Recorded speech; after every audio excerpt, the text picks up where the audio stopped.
Good news today, नई उम्मीद जगाने वाला हिंदी न्यूज चैनल। नमस्कार, मैं हूं श्वेता सिंह। आप देख रहे हैं आज तक। अफगानिस्तान का जिक्र चलते ही क्या याद आता है? महाशक्तियों के फौजी बूटों से रौंदा हुआ कोई मुल्क, आतंकवादियों की गोलियों से जख्मी कोई देश, या डबडबाई आंखों से दुनिया की ओर मदद के लिए निहारते लोगों का समूह। दुर्भाग्य से ये तीनों ही तस्वीरें आज के अफगानिस्तान की सच्चाई हैं। विश्वासघात, लालच, अहंकार और कट्टरता के प्रहारों ने अफगानों की धरती की सूरत इतनी बार बदली कि असली सूरत ही गुम हो गई। मौजूदा तारीख दुनिया से चीख चीख कर कह रही है कि एक था अफगानिस्तान।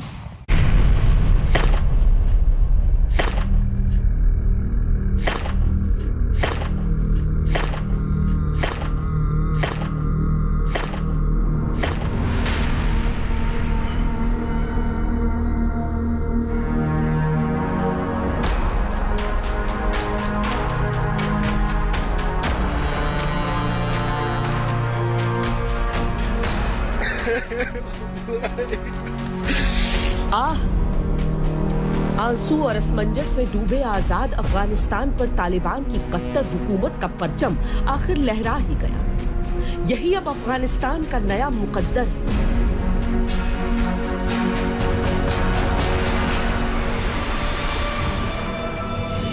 अब जो है वो तालिबानी हुकूमत वाला इस्लामिक अमीरात ऑफ अफगानिस्तान है,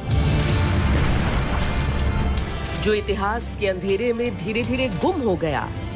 वो अफगानिस्तान था। इसके आगे की कहानी 4 दशक तक अपनी पहचान के लिए संघर्ष करते रहने वाले अफगानिस्तान की। सोवियत संघ, अमेरिका की दखलंदाजी के बीच कभी नजीबुल्लाह तो कभी हामिद करजई और अशरफ गनी के दौर को इतिहास भले अफगानिस्तान की पहचान के साथ थोड़ा बहुत जोड़ सके, लेकिन वो सब भी गए दौर की बात हुई। जो रह गया वो कट्टरता, क्रूरता, कत्ल गारत की दहशत से भरा तालिबानियों का इस्लामिक अमीरात ऑफ अफगानिस्तान बचा।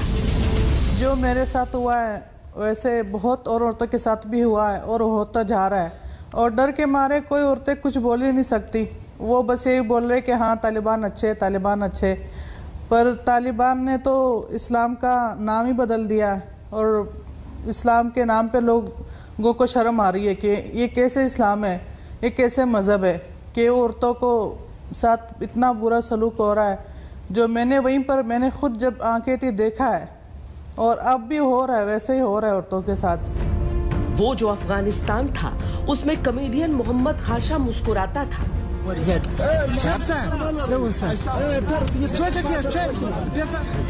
ये जो इस्लामिक अमीरात ऑफ अफगानिस्तान है, इसने उनकी गर्दन काट दी।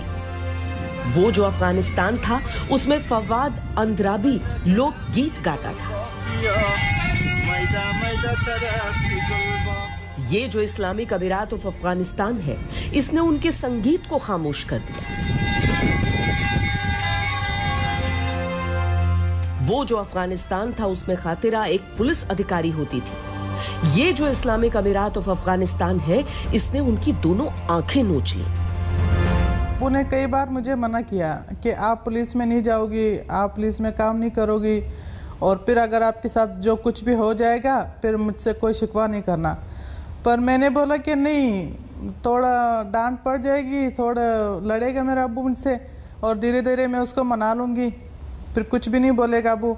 और ये मैंने तो सोचा भी नहीं था कि मेरे साथ ऐसे होगा, और मेरा खुद के अब्बू को पता भी होगा और वो मुझे भी नहीं बताएगा, और मुझे इस हालात तक पहुंच जाने देंगे मेरे अब्बू।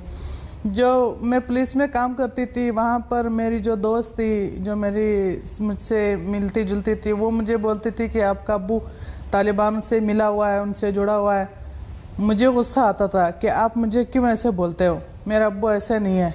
मैं मान नहीं सकती थी कि मेरा अब्बू इन लोगों से ऐसे मिला हुआ है तालिबान से, और कल को मेरे साथ ऐसे होगा। मुझे बहुत गुस्सा आता था। पर जब मैं अपने काम से घर की तरफ जा रही थी और 3 लोग तालिबान जो थे, जबकि 2 मोटरसाइकिल पे थे और एक नीचे खड़ा हुआ था मेरे घर के पास ही, और उन्होंने मुझ पर अटैक किया और मेरा ये हाल कर दिया।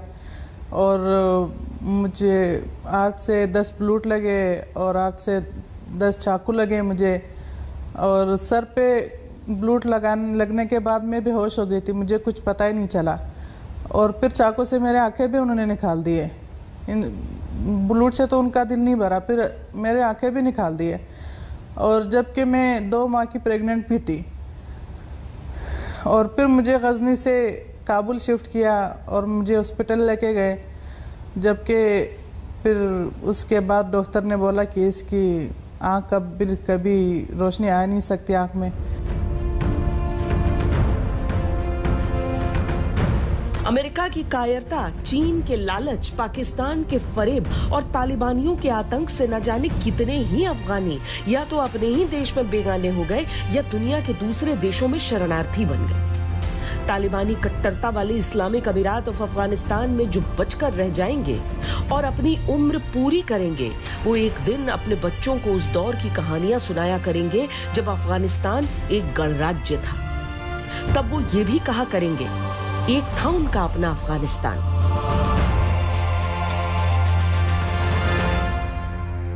अफगानिस्तान न तो बड़े उद्योग धंधों वाला देश था, न यहाँ के लोग दुनिया के लिहाज से बहुत स्किल्ड थे, और न ही किसी बाहरी के लिए यहाँ का जीवन बहुत खुशनुमा या आरामदायक हो सकता था।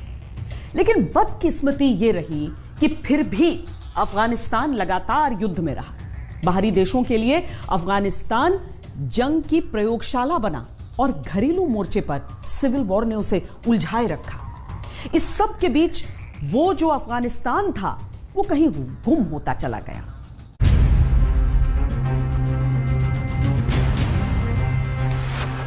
सर झुकाए, हाथों में बंदूक लिए, आधी रात को जैसे ही आखिरी अमेरिकी सैनिक मेजर जनरल क्रिस ने एयरक्राफ्ट में कदम रखा, अमेरिका का 20 साल पुराना मिशन खत्म हो गया।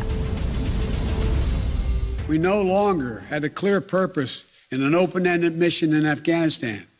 After 20 years of war in Afghanistan, I refuse to send another generation of America's sons and daughters to fight a war that should have ended long ago.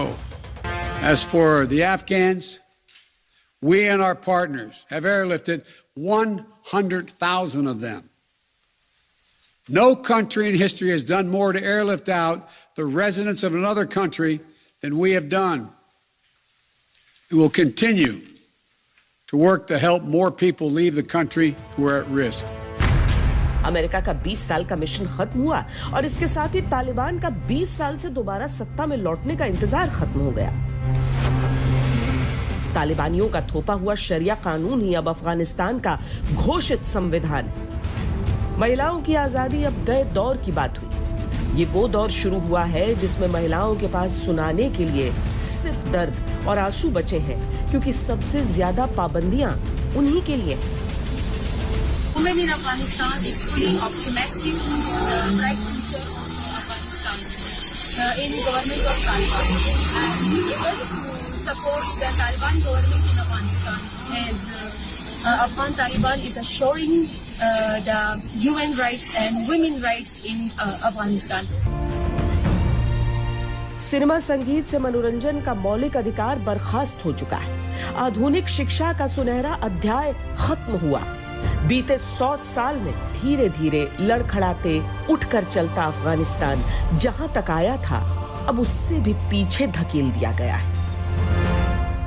Will be afforded all their rights, whether it is in work or other activities, because women are a key part of society, and we are guaranteeing all their rights within the limits of Islam.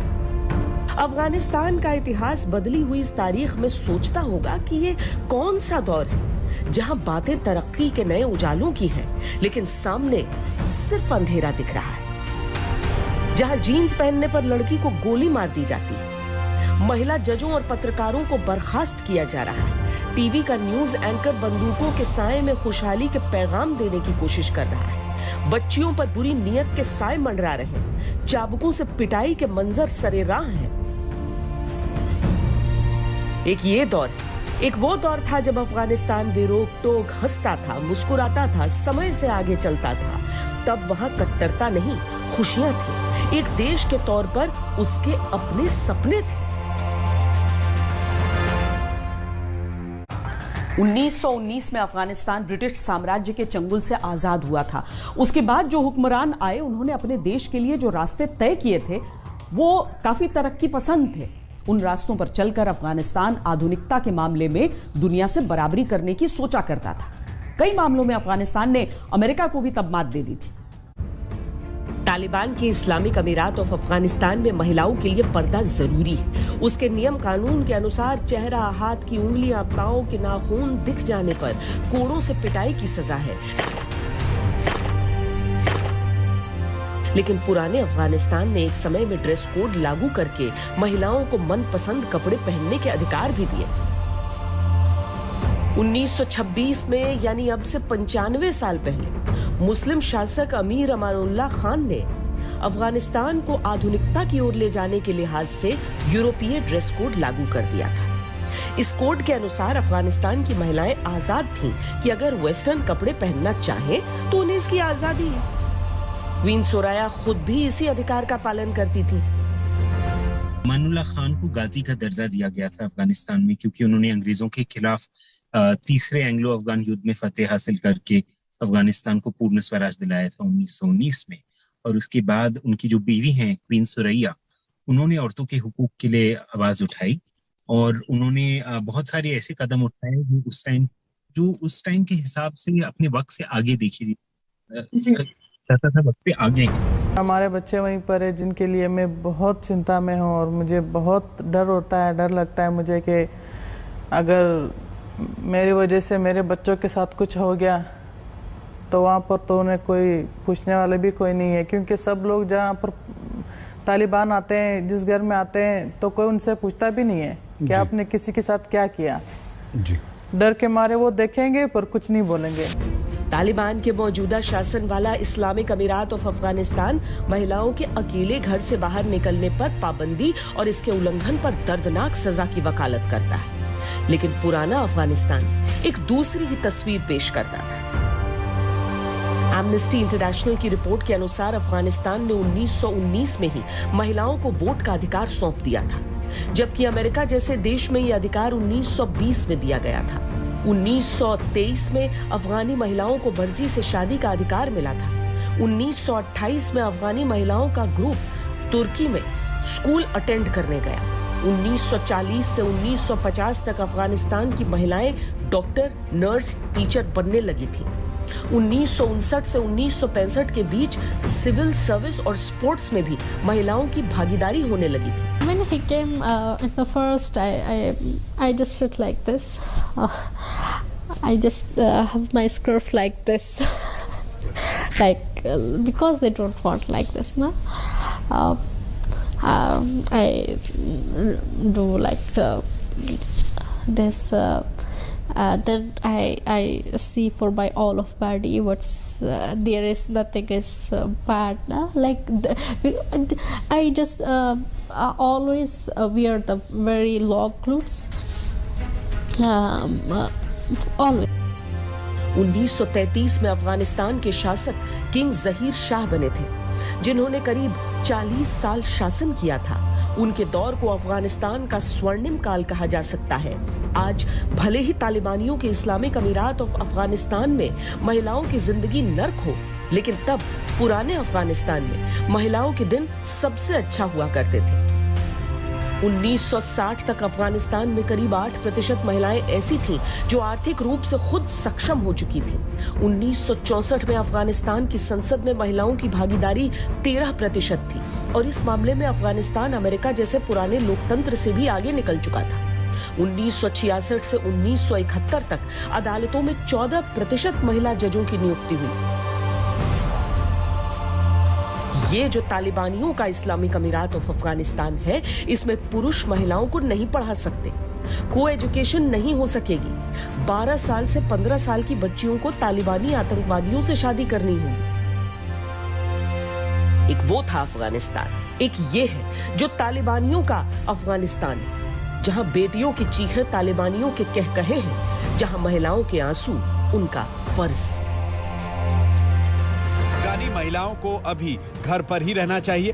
हमारी चिंता ये है कि हमारी force में जो नए और अच्छी तरह से जिन्हें ट्रेनिंग नहीं दी गई है वो महिलाओं के साथ दुर्व्यवहार कर सकते हैं। हम नहीं चाहते कि हमारी सेनाएं महिलाओं को परेशान करें और उन्हें नुकसान पहुंचाएं। महिलाएं घरों में रहें, उनके वेतन का भुगतान उनके घरों तक पहुंचा दिया जाएगा। 1978 के बाद अफगानिस्तान सोवियत संघ और अमेरिका के ग्रेट गेम के बीच फंस गया। मुजाहिदों ने सर उठाया और अफगानिस्तान कबीलियाई पहचान में बदलता चला गया। 1996 में तालिबान अफगानिस्तान पर काबिज हुआ और 2001 तक काबिज रहा। शरिया कानून तब अफगानिस्तान की सच्चाई बन गया था। 2001 में अमेरिका ने अफगानिस्तान में सेनाएं भेजी और तालिबान को सत्ता से बाहर किया। हामिद करजई और अशरफ गनी के दौर में एक बार तब भी लगा था कि शायद अफगानिस्तान अपनी पुरानी पहचान की तरफ लौट रहा है। 2001 में तालिबान राज पार्ट 1 का खत्म होना ऐसा था जैसे अफगानिस्तान की मूल भावनाओं का पुनर्जन्म हुआ। मध्यकालीन बर्बरता के दौर में धंस रहा अफगानिस्तान दोबारा अपने पैरों पर खड़ा होने लगा था। 2002 में अफगानिस्तान की साक्षरता दर 34% थी, लेकिन यूनेस्को के प्रयासों के बाद 2020 तक 43% हो चुकी थी। 2006 में स्वीडन, जापान, नॉर्वे, डेनमार्क और संयुक्त राष्ट्र एजेंसियों ने मिलकर अफगानिस्तान इतिहास का सबसे बड़ा साक्षरता अभियान चलाया। 1 करोड़ लोग शिक्षित किए गए, जिनमें 8 लाख महिलाएं और लड़कियां थीं। 2001 से 2020 तक का ये वो दौर था जब अफगानिस्तान को पर्यटन और संस्कृति के लिहाज से विकसित करने की कोशिशें भी की गई। हेरात के हेरिटेज इलाकों को संरक्षित किया गया था। बामियान घाटी, जाम की मीनार और दूसरी अफगानी विरासतों को संजोया गया था। तालिबान के इस्लामिक अमीरात ऑफ अफगानिस्तान की तो शुरुआत ही शिया नेता अब्दुल अली हजारा की मूर्ति तोड़कर हुई है, जिसने बामियान की कहानी फिर से याद दिला दी। तालिबान के पार्ट 2 से पहले लगने लगा था कि अफगानिस्तान अपने स्वर्णिम इतिहास की तरफ शायद लौट रहा है। आजादी और अभिव्यक्ति की तस्वीर मुकम्मल दिखने लगी थी। 2020 तक अफगानिस्तान में 1879 सक्रिय मीडिया संस्थान खुल चुके थे। 203 टीवी चैनल, 349 रेडियो स्टेशन और 1327 प्रिंट मीडिया के संस्थान थे। 2020 में अफगानिस्तान मीडिया में 1139 महिला पत्रकार थीं। तालिबान के इस्लामिक अमीरात ऑफ अफगानिस्तान की हकीकत ये 2 तस्वीरें। So would you believe in the democratic vote though? So would people be allowed to vote in women politicians? जिस देश ने 102 साल पहले वोट का अधिकार महिलाओं को दे दिया था, उस देश का आज उस सवाल का और महिला पत्रकार का ऐसे मजाक बना रहा है। और दूसरी तस्वीर ये देख लीजिए, जब स्टूडियो से महिला एंकर को ही हटना पड़ गया। महाशक्ति, super power, most powerful nation America अफगानियों को ऐसे लोगों के हवाले छोड़ गया है। कुछ ऐसे जैसे उसने भी तालिबान की सत्ता कबूल कर ली, कुछ ऐसे जैसे ऐलान कर गया एक था अफगानिस्तान। तालिबान राज पार्ट 2 आज के अफगानिस्तान की सच्चाई है। वैसे तो अफगानिस्तान में जब भी मुजाहिद या आतंकवादी सक्रिय हुए, तब सोवियत संघ या अमेरिका वहां रहा, लेकिन पहली बार तालिबानी आतंकवादियों को रोकने वाला कोई नहीं। क्या वाकई अब अफगानिस्तान कभी अपनी पहचान की तरफ नहीं लौट सकेगा, या कोई गुंजाइश अभी बाकी है? दुनिया के इतिहास में अफगानिस्तान का महत्व उस दरवाजे की तरह रहा जिसे पार किए बिना हर किसी की विजय अधूरी रह जाती। Sikandar, Genghis Khan, Taimur lung, Babar सब यहीं से गुजरे, क्योंकि मध्य एशिया और दक्षिण एशिया का गेट था अफगानिस्तान। यहां से होकर भले एक से एक खूंखार लड़ाके गुजरे, लेकिन अफगानिस्तान को गुलाम कभी कोई नहीं बना पाया। यहां तक कि तालिबान राज पार्ट 2 की सच्चाई भी अभी तक यही।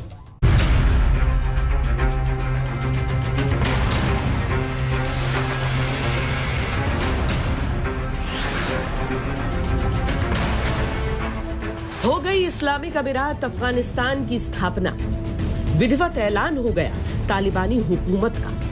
लेकिन इस बार जो तालिबानी लौटे हैं वो 90 के दशक से कुछ अलग मान्यताओं का फरेब लेकर आए।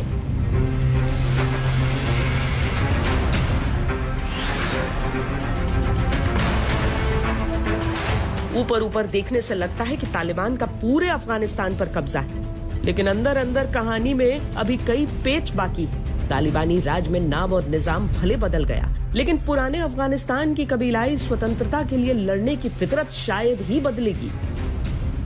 102 साल पहले आजाद होने के बावजूद अफगानिस्तान में स्थानीय पहचान कायम रखने की जंग हमेशा जारी रही। अफगानिस्तान में कुल 42% पख्तून हैं, 27% ताजिक, 9% हजारा, 8% उज़्बेक और 14% अन्य कबीलाई जनजातियां। तालिबान एक देश की तरह अफगानिस्तान को ट्रीट करते हुए एक शरिया कानून लागू करना चाहता है, लेकिन असल में अफगानिस्तान इन कबीलों का एक समूह समझ लीजिए। तालिबान को इन कबीलों के क्षेत्रीय नेताओं को साधना आसान नहीं होगा और ऐसा न होने पर सत्ता की लड़ाई जारी रहेगी। अगर अफगानिस्तान का इतिहास देखो तो वहाँ के जो मिलिशिया लीडर्स हैं, वॉरलॉर्ड्स हैं, वो बहुत ही अहम हैं। उनके अपने अपने आर्मीज हैं, अपने अपने ट्राइब्स हैं और वो अपने लीडर्स के अनुसार ही काम करते हैं। और अगर तालिबान इन लीडर्स को अपने साथ नहीं मिला सका तो वास्तव में तालिबान को अफगानिस्तान के ऊपर रूल करना एक किस्म से बहुत ही मुश्किल होगा। इस समय तमाम कोशिशों के बावजूद तालिबान को अभी तक सक्सेस नहीं मिली उनको अपने साथ मिलाने के लिए। वो कह रहे हैं हम इंक्लूसिव सरकार बनाएंगे, लेकिन वो सरकार जो है उसमें केवल और केवल तालिबानी होंगे, दूसरों को नहीं जोड़ा जाएगा। ऐसे में मुझे नहीं लगता कि किसी भी हालत में अफगानिस्तान को गवर्न कर सकेगी तालिबान, आइदर नाउ और इन द डिस्टेंट फ्यूचर। हम आपको दिखाते हैं वो 10 बड़े चेहरे जिन्हें संभाल पाना तालिबान सरकार के लिए हमेशा मुश्किल भरा रहेगा। ताजिक समुदाय से ताल्लुक रखने वाला मोहम्मद अता नूर सोवियत संघ के साथ अफगान मुजाहिदों की लड़ाई के समय से सक्रिय है। ये तालिबान के विरोधी है, लेकिन मॉस्को में हुई अफगान तालिबान बात का हिस्सा थे। भारत के दोस्त हैं, लेकिन बेटा पाकिस्तान में सक्रिय है। नूर का दबदबा बल्ख और उत्तरी अफगानिस्तान में है, जो हमेशा तालिबान के लिए चुनौती रहा। उज़्बेक नेता दोस्तम अफगानिस्तान के नायक अहमद शाह मसूद के सबसे करीबी साथी रहे। तालिबान और पाकिस्तान को पसंद नहीं करते, रूस और भारत के लिए दोस्त हैं। अफगानिस्तान के जोजियान, फरियाब, समंगन, कुछ हिस्से बल्ख और उत्तरी अफगानिस्तान में दबदबा, जहां तालिबान को पसंद नहीं किया जाता। ताजिक समुदाय से आने वाले इस्माइल खान 9/11 के हमले के बाद तालिबान के खिलाफ लड़े। हामिद करजई सरकार में मंत्री रहे। तालिबान के सामने सरेंडर करना पड़ा। फिलहाल काबुल में है। भारत, ईरान और रूस समर्थित नॉर्दर्न अलायंस का हिस्सा रह चुके हैं। भारत के अच्छे दोस्त हैं। हेरात और दक्षिणी अफगानिस्तान में इनका बड़ा असर है, जिसे तालिबान नजरअंदाज नहीं कर सकता। पश्तून समुदाय से आने वाले अब्दुल राब सैयाफ लादेन के करीबी थे और तालिबान के दुश्मन नंबर 1 हार्डलाइनर जिहादी के तौर पर जाना जाता है। फिलहाल काबुल में है। पाकिस्तान का करीबी है, लेकिन 2020 में भारत आना हुआ और कई मंत्रियों और अधिकारियों से मुलाकात करके लौटा। पगमान घाटी और दक्षिणी अफगानिस्तान में अच्छा रसूख है। पश्तून नेता गुल आगा शेरजई 2005 से 2013 तक नंगनहार के गवर्नर रह चुके हैं। तालिबान का स्वागत किया था, हालांकि अमेरिका से भी अच्छे समीकरण। पूर्वी अफगानिस्तान के कई क्षेत्रों पर अच्छी पकड़ है। पश्तून नेता गुलबुद्दीन हिकमतयार की पहचान अफगानिस्तान के सबसे पुराने जिहादियों के तौर पर की जाती है। 1996 से 1997 तक अफगानिस्तान के प्रधानमंत्री रहे। पाकिस्तान के करीबी हैं, लेकिन तालिबान के इस दौर में जिहादियों को संघर्ष के लिए तैयार करने की क्षमता रखते हैं। बदख्शां और दक्षिणी अफगानिस्तान में अच्छा असर। ताजिक नेता अहमद मसूद तालिबान के धुर विरोधी अहमद शाह मसूद के बेटे हैं। नॉर्दर्न अलायंस का नेतृत्व करते हैं और पंजशीर में तालिबान के सामने एकमात्र चुनौती बनकर डटे हैं। पंजशीर घाटी के हीरो हैं और पूर्वी अफगानिस्तान में गहरी पैठ रखते हैं। They have entered the Shotul district of Panjshir province. This is absolutely lie. They have approached Shotul last night, but they have been pushed back and they have suffered lots of casualties. शिया हजारा समुदाय के बड़े नेता हैं अब्दुल गनी अलीपुर। तालिबान विरोधी Hizb Wahadat group के leader हैं। ये group 2014 में बनाया गया था। तालिबान के साथ संघर्ष नहीं किया, लेकिन कहा जा रहा है कि अपने 10,000 लड़ाकों को हथियारों के साथ लेकर पंजशीर पहुंच गए हैं और तालिबान विरोधी मोर्चे का हिस्सा हैं। बेसाड पूर्वी अफगानिस्तान में इनका दबदबा है। मोहम्मद यूनुस कानूनी ताजिक नेता हैं और पश्तून समुदाय में शादी की है, लिहाजा दोनों समुदायों के बीच असर है। अफगानिस्तान के पहले उपराष्ट्रपति थे, अभी इस्लामाबाद में हैं। पंजशीर और उत्तरी अफगानिस्तान में अच्छी पकड़ है। करीम खलीली हजारा समुदाय के नेता हैं, अफगानिस्तान के दूसरे उपराष्ट्रपति थे, ईरान के करीबी थे और तालिबान के धुर विरोधी। वर्दात, गजनी के अलावा मध्य और दक्षिणी अफगानिस्तान में अच्छी पकड़। पंजशीर की लड़ाई जोरों से चल रही है, जिसमें तालिबान को भारी नुकसान उठाना पड़ा है और यहां से यह भी कहा जा सकता है कि अभी अफगानिस्तान ने अपनी पहचान के लिए लड़ना छोड़ा नहीं है। तालिबान के इस्लामिक अमीरात ऑफ अफगानिस्तान के लिए मुश्किलों का दौर सिर्फ पंजशीर से ही नहीं शुरू है, बल्कि खुद उनके अंदर से विरोध की आवाजें सुनाई देने लगी। एक बार फिर लग रहा है कि अभी जो तस्वीर दिख रही है अफगानिस्तान की, उसके कई रंग बदलना अभी बाकी है।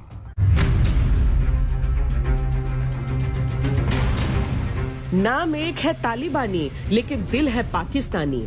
इसमें आईएसआई भी है, हक्कानी भी है, अलकायदा भी है, तहरीक तालिबान भी है और तुर्की उज्बेकिस्तान के कई आतंकी संगठन भी। अफगानिस्तान की सरकार के खिलाफ लड़ाई में सब साथ थे, लेकिन सत्ता के बंटवारे में खुद ही बंटने लगे। तालिबान के अंदर अनेकों ग्रुप हैं, तालिबानीज हैं, आईएसआई है, अलकायदा है, टर्की के लड़ाके हैं, पाकिस्तान के एलईटी है, तहरीक तालिबान पाकिस्तान है, जैश ए मोहम्मद है, हिजबुल मुजाहिदीन थे।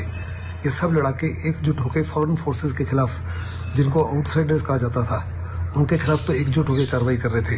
लेकिन उनके निकल जाने के बाद में इनमें दरारें पड़ गई हैं, सब बड़े बड़े ओहदे चाहते हैं, जिसकी वजह से वहां से सरकार भी नहीं उनसे बनाई जा रही। पाकिस्तान चाहता है कि इस्लामिक अमीरात ऑफ अफगानिस्तान में बनी सरकार का रिमोट उसके हाथ में।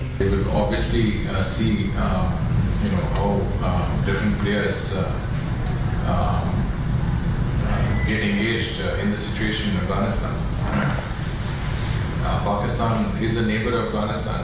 They have supported and nurtured the Taliban. There are very serious elements there that Pakistan supports. The problem in our region essentially lies with one major actor, and that is Pakistan. It has been a haven of terrorists, has been providing them refuge, providing them support, providing them sustenance, and has been unleashing them on India and earlier on Afghanistan in the context of terrorism being an instrument of their foreign policy. This has been an accomplished and established fact. So we cannot say that this is something that Pakistan can change. तहरीक तालिबान ने स्पष्ट कह दिया कि पाकिस्तान के खिलाफ उसकी लड़ाई जारी रहेगी, वो भी पाकिस्तान की धरती से। तालिबान के अंदर मुल्ला उमर का बेटा मुल्ला याकूब और हक्कानी नेटवर्क के आतंकियों के बीच तनाव की खबरें आने लगी। तालिबान के अंदर ही गैर पश्तून और कंधार गुट के आतंकियों के बीच रसूख को लेकर तनातनी। अभी नई तालिबानी सरकार बनी है, लेकिन हालात फिर से एक बार 1990 के दौर में मुजाहिद गुटों के आपसी संघर्ष जैसे बनते देर नहीं लगेगी, क्योंकि सबके अपने हित और अपने टकराव। अफगानिस्तान की नियति जंग रही है और वो जंग अब भी बाकी। तालिबान के काबिज होने के बावजूद वक्त है एक ब्रेक का। ब्रेक के बाद दिखाएंगे कि क्या कभी लौट सकेगी अफगानिस्तान की पुरानी पहचान, या ये तय हो गया कि एक था अफगानिस्तान। इस्लामिक अमीरात ऑफ अफगानिस्तान में हजारों लोगों की जिंदगियां खतरे में हैं। इनमें बहुत से वो लोग हैं जो अमेरिका के लिए ट्रांसलेटर या दूसरे काम किया करते थे। अमेरिका से जान की भीख मांग रहे लाखों लोगों के समूह में एक व्यक्ति वो भी था जिसने 2008 में जो बाइडेन की जान बचाई थी। बाइडेन तब सेनेटर थे, अफगानिस्तान दौरे पर गए थे, जहां वो बर्फ के तूफान में फंस गए।